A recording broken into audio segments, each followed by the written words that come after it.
buenos días, buenas tardes, buenas noches, depende a qué hora estén escuchando este podcast que como siempre se llama La Huella OVNI y es un espacio que creamos entre todos en donde nos hacemos preguntas, en donde pensamos, en donde hasta casi podríamos decir que filosofamos en torno al fenómeno OVNI y nos hacemos una pregunta, ¿no?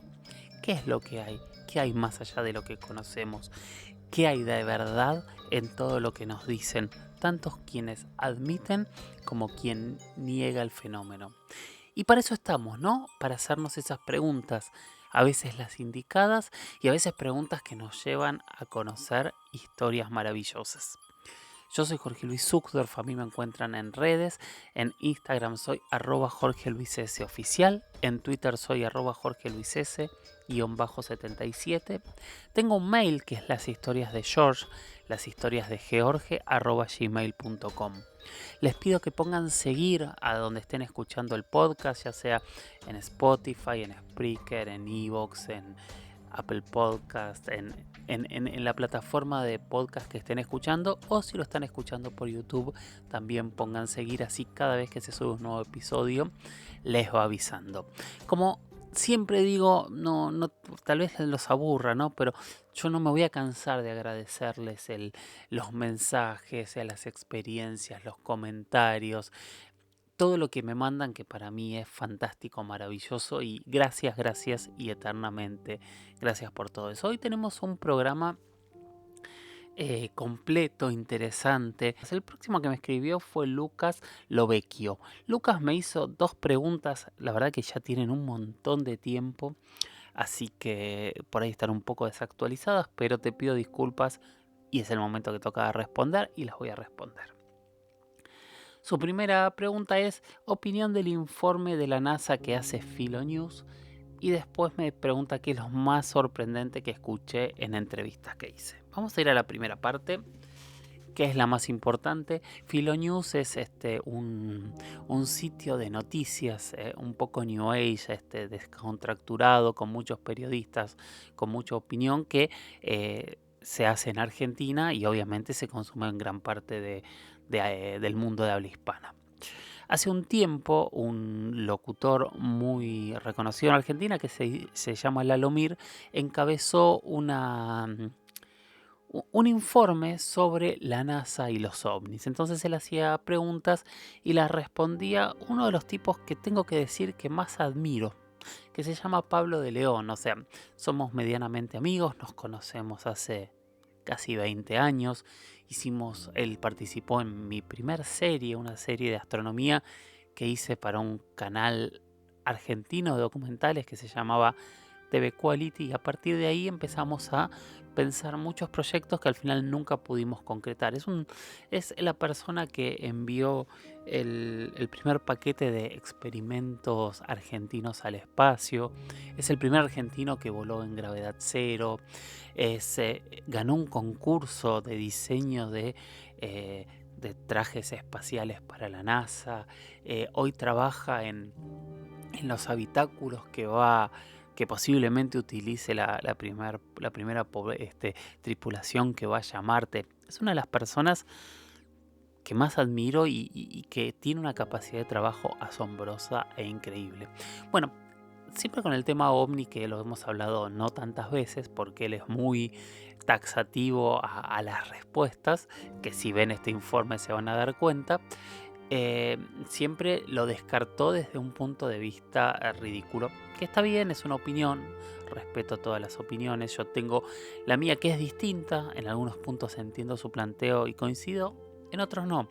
Por ejemplo, en parte de esta entrevista él decía que era imposible que la NASA investigase o haya investigado el fenómeno OVNI de manera secreta porque era una institución pública y tenía obligación de presentar toda la información que utilizaba, que es cierto, esto es un planteo cierto, pero la verdad es que hay cientos de documentos desclasificados de la CIA especialmente en los últimos años donde confirman que ciertos personajes de la NASA estuvieron vinculados con investigaciones de objetos caídos, de fenómenos ovnis, etcétera, etcétera. Que no significa en absoluto que esto confirme que sean extraterrestres, sí que son ovnis, o sea que no sabe lo que son y que los han investigado y que se han guardado las conclusiones. Ahora parece que empiezan a- a utilizar una nueva política. De hecho, creo que más allá que esta noticia era vieja para decir, me parecía interesante comentarla hoy, aunque fue casual porque realmente tocaba hoy. Salió una nota hace no tantos días en donde confirma públicamente que la NASA está lanzando un estudio científico para tratar de explicar o tratar de darle explicación a estos fenómenos aéreos anómalos que están volando en el cielo y que ya Estados Unidos los comprobó públicamente, diciendo que había objetos voladores no identificados. De hecho, se les cambió el nombre, ahora son WAP o FANI, fenómenos aéreos no identificados. Eh, Nada, el nombre es también el nombre OVNI había salido de una comisión de Estados Unidos, que era justamente el proyecto Libro Azul, que ellos habían estipulado. Hynek había estipulado básicamente que estos platillos volantes, estos platillos voladores dejaban de llamarse platillos voladores para llamarse UFOs u ovnis en español. Ahora ocurre lo mismo con los WAPs. Pero así todo, que la NASA esté confirmando que va a poner parte de su presupuesto y parte de sus mentes realmente brillantes a tratar de explicar y entender qué es lo que hay detrás y cuál es este tema, nos confirma que la NASA está interesada en los ovnis, que la NASA ha investigado los ovnis y que la NASA los va a seguir investigando. Entonces, por eso yo no termino de estar de acuerdo con este informe, en tanto y cuanto hablemos de ovnis como objetos voladores no identificados, no de acuerdos extraterrestres, no de que hayan tenido contacto con extraterrestres, que eso tal vez algún día lo sepamos, hoy no lo sabemos, pero yo creo que después de analizar datos y eventos en torno a las investigaciones del fenómeno ovni, no hay dudas que se ha ocultado información, no hay dudas que no solo de Estados Unidos, de enorme cantidad de instituciones alrededor del mundo han guardado silencio en torno a que han investigado el tema. Y lo sorprendente es por qué han guardado es el secreto, porque en realidad cuando confirman que lo han investigado, no nos dan ninguna conclusión que sea merecedora, que sea digna de haber ocultado ese tema por 1, 2, 3, 4 décadas. Simplemente dicen que lo investigaron.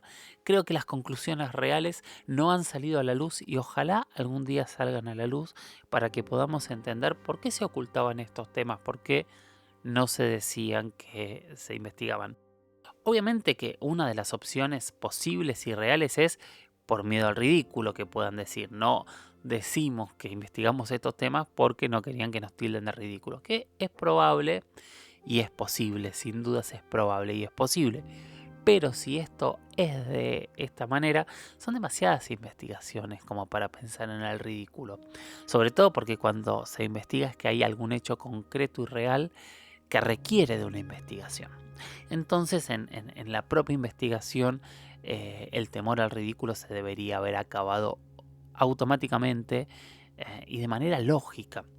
Entonces, a tu pregunta, a tu primera pregunta, porque ahora viene la segunda, no coincido con el descartar que la NASA investiga ovnis, porque ya lo tenemos probado por diferentes documentos oficiales y hasta ahora, hoy lo tenemos probado en que la NASA está armando una comisión pública para seguir investigando este fenómeno, que vuelvo a decir, que no se sabe qué es, que no se sepa qué es, no significa que sea extraterrestre, pero por supuesto tampoco lo descarta.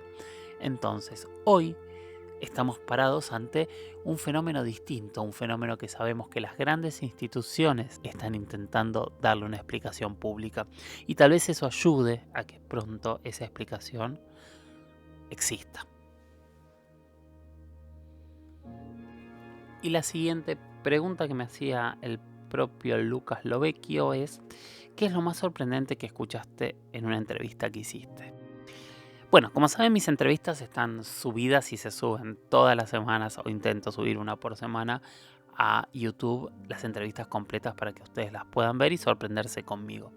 Me han sorprendido muchas cosas, me han sorprendido eh, Nick Pope hablando de cómo desde el Ministerio de Defensa de Inglaterra se investigaba el tema. Me ha sorprendido mucho Webre cuando me habló tanto en cámara como fuera de cámara, de lo que él dice que son acuerdos con extraterrestres. Me ha sorprendido muchísimo historias en primera persona. Yo no puedo quitarme de la cabeza las entrevistas que hice con, por ejemplo, los testigos de el caso Isla Colares. No puedo quitarme de la cabeza la entrevista que hice con Jorge Polanco, el piloto argentino del incidente ovni de Bariloche de 1995, o con Rubén Sipusac, el otro testigo, o con Blanco, que era quien estaba en el aeropuerto, que lo entrevisté hace más de 20 años, así que he perdido contacto. Me ha sorprendido mucho todo lo que me ha contado las muchas veces que he estado conversando con Enrique Colbeck. Que es muy impresionante. Enrique Colbeck, como les decía, es un controlador aéreo que fue testigo y es uno de los precursores de un movimiento que plantea el peligro que hay entre los objetos voladores no identificados y la aviación civil. Entonces él plantea que hay que ponerlo dentro de las variables de navegación para poder prevenir accidentes. Esto le ocurrió después de que controló un avión que estaba aterrizando en México en el 94 y hubo un choque con algo que ellos dicen que fue un objeto volador no identificado, porque en ese lugar no había nada, por lo menos nada de lo que ellos conocían. Me ha sorprendido, hay otro controlador aéreo que se llamaba De Crecci, que fue el que controló el avión que aterrizó en Acapulco después de haber desaparecido de Ciudad de México. Estamos hablando del caso de Pacheco Pérez, el controlador que guió a Pacheco Pérez para que pueda aterrizar y que antes habló con una supuesta voz, que es el audio que está grabado, que está en todos lados, de este supuesto ser que tomó el cuerpo de Pacheco Pérez para dar un mensaje. No sé, hay cientos y cientos de entrevistas. Me encanta hablar con Giorgio Tsoukalos. Las veces que me he cruzado con él, me he sorprendido mucho en charlas sumamente interesantes. Me fascina y me sorprende y me ha sorprendido muchísimo en serio mis conversaciones, tanto en cámara como fuera de cámara, con Luis Elizondo, donde cuenta un pedacito, creo yo, de todo lo que ha hecho y de todo lo que sabe. Son muchas entrevistas con las cuales yo empecé a generar este concepto, que es el que semana a semana les cuento a ustedes. Bueno, Lucas, gracias por tus dos preguntas. Espero que estén respondidas. Siguiente pregunta es de Javier Fontbona, que Javier, que hizo varias preguntas y en un mail muy largo de agradecimiento, porque él estuvo en el primer o segundo episodio de esta temporada, me hizo un mail de agradecimiento con muchas preguntas que yo fui dividiendo y ir poniendo a lo largo de algunos episodios, que lo fui separando entre un montón de preguntas anteriores y posteriores que están puestas, y que, vuelvo a decirles, tengo más de 30 hojas de preguntas para responder. Igual necesito más, así que les pido que sigan enviando las preguntas, sigan proponiendo temas para que sigamos conversando, sigan enviando experiencias en primera persona y sigan, por sobre todas las cosas, dando su opinión, compartiendo, haciendo que esta comunidad crezca e invitando más gente, ¿no? A que seamos más cada vez los que preguntemos. Bueno, la pregunta de Javier era sobre los indios Hopi. En realidad él me da un texto de reflexión y yo lo usé como disparador. No habíamos hablado nunca de los indios Hopi, me parecía una gran excusa para tocar un tema nuevo. Y él me escribió: los indios Hopi en Arizona afirman que sus antepasados fueron visitados por seres que se desplazaban en escudos volantes y dominaban el arte de cortar y transportar enormes bloques de piedra, así como construir túneles e instalaciones subterráneas. Los indios Hopi es una de las culturas más ancestrales, se cree, de Norteamérica. Eh, Ocuparon una frontera entre Arizona, Nuevo México, Utah y Colorado. Ocuparon gran parte de estos territorios, fueron parte de lo que se llama hoy y se llamó desde hace mucho tiempo los indios pueblo, o sea, son esta cultura que se afincó en esta región de Norteamérica y que de alguna manera comparte algún ancestro común, cultura común con los aztecas. Los indios Hopi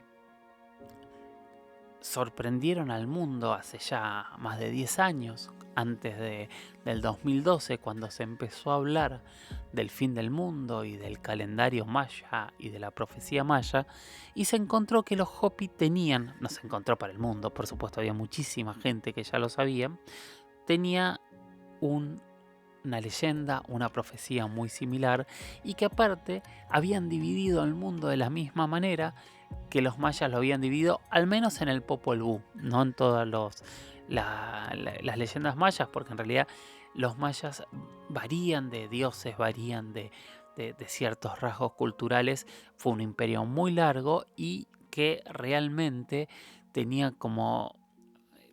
Yo no estoy de acuerdo en compararlo con los griegos y las ciudades-estados, pero podemos decir que cada ciudad maya era independiente y por lo tanto generaba una cultura independiente.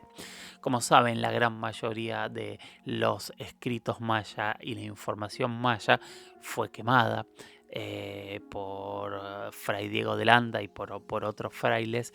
Esta es una de las quemas más públicas y conocidas. Y la gran mayoría de esa información se perdió. Solo quedan 3 códices hasta donde sabemos sanos en el mundo hoy.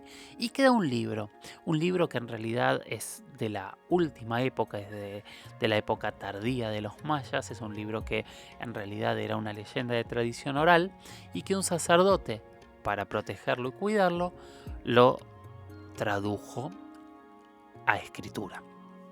Que estamos hablando del Popol Vuh. Y al igual que la leyenda Hopi, el Popol Vuh se divide en 4 estadios. Para esos 4 estadios serían como un día dividido en 6 horas, entonces es desde las 12 de la noche hasta las 6 de la mañana, el primer estadio, desde las 6 hasta las 12 el segundo estadio, desde las 12 hasta las 6 de la tarde y desde las 6 de la tarde hasta las 12 de la noche el cuarto estadio.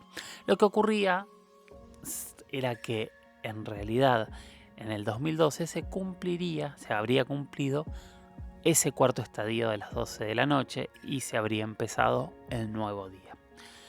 Los Hopi, causalmente, quién sabe, también dividieron la historia de la humanidad, del mundo, en 4 estadios. Ellos en realidad lo llamaron 4 mundos. Y lo que cuentan es que en cada uno de esos mundos hubo una humanidad y que esa humanidad, por fallas, por pecados, por soberbias, por diferentes motivos, se fue eliminando para crear a la nueva humanidad. Hoy estamos viviendo en esa cuarta humanidad y en el 2012, en teoría, o en algún momento cercano, según este relato, esa cuarta humanidad o esta cuarta humanidad sería destruida para pasar a la quinta humanidad, que sería más perfecta y más evolucionada, según los relatos. Bueno, este es el primer punto de coincidencia que sorprende, pero este punto de coincidencia se agrega a diferentes puntos más extraños y que tienen que ver con las leyendas Hopis, en donde ellos hablan de un mito de creación, en donde en realidad estos primeros humanos llegaron junto con sus dioses de las estrellas. Estos dioses se conocían como Katchinas, y los dioses, y aquí yo creo que hay una confusión o no en todos los relatos, hablan que bajaban en unas especies de escudos volantes, que en esos escudos volantes, estos platillos, bajaban del cielo y llegaron a la tierra. Después en el relato dicen que los hombres en el tercer mundo, o sea, el primer mundo se acabó por el fuego, por los volcanes, el segundo mundo se acabó por el hielo y el tercero es el diluvio, o sea, se acabó por una gran inundación. Otra vez sorprende cómo empezamos a tener coincidencias en todo lo que hablamos. Bueno, en este tercer mundo del diluvio ellos decían que los Hopi habían logrado generar tecnología, construir una civilización enorme y que habían logrado construir también estos escudos volantes y que ellos se movían en los escudos volantes. Bueno, de una u otra forma estamos hablando de seres que habrían bajado de las estrellas en algún tipo de elemento tecnológico y que nos habrían creado un poco elementos que coinciden y que se van replicando en cada una de las culturas que vamos conociendo y que también sorprenden y que están los Hopi. Están los Hopi como en otras culturas de las cuales hemos hablado tantas veces en otros fragmentos de este podcast. Hasta ahí voy a llegar hoy con los Hopi, porque la verdad que ya se ha hecho un programa muy largo y todavía nos queda la promesa fantástica y maravillosa y que a mí me llena de felicidad que estoy logrando tener prácticamente todos los episodios, que es una historia de ustedes en primera persona.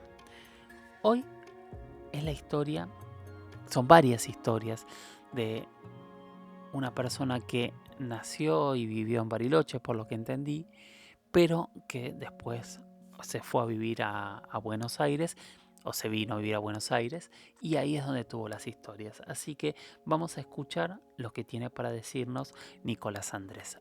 Antes de escucharlo, gracias Nicolás por tus mensajes.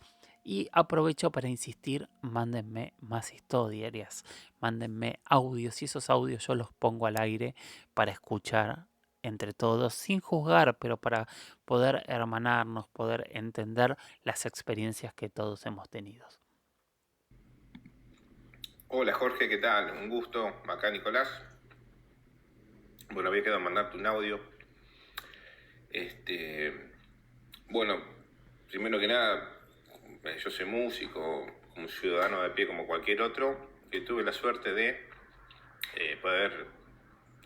poder haber visto estos famosos ovnis que andan arriba de nuestras cabezas, ¿no? Yo soy de Bariloche en realidad, hace ya años que me vine a vivir acá en Capital Federal. Lo que nunca pensé es verme algo aquí en Capital Federal. He visto cosas allá en Bariloche cuando era chico, pero estos ovnis, esto que he visto aquí en Capital fue la verdad que bastante copado, la verdad, por decirlo de alguna manera.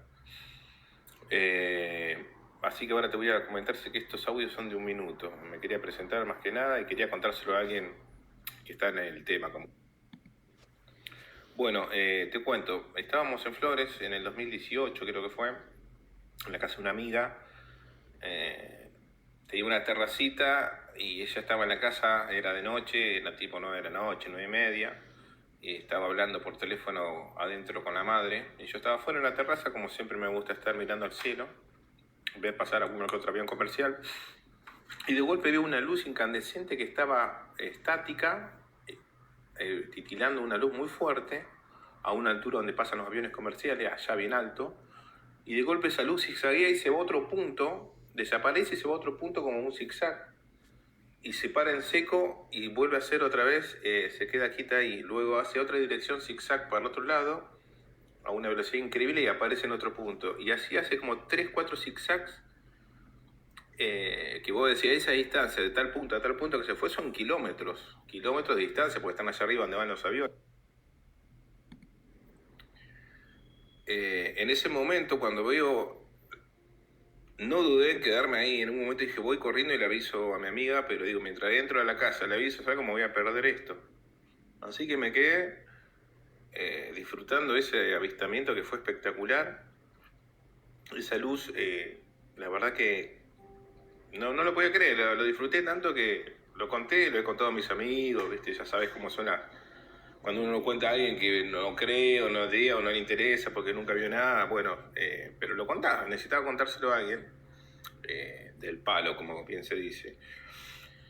Así que tuve la oportunidad de ver esa luz que iba zigzagueando de un punto al otro, una velocidad increíble que se paraba en seco y quedaba ahí y hizo 3 o 4 zigzags como te conté y en un momento hizo el último zigzag y desapareció.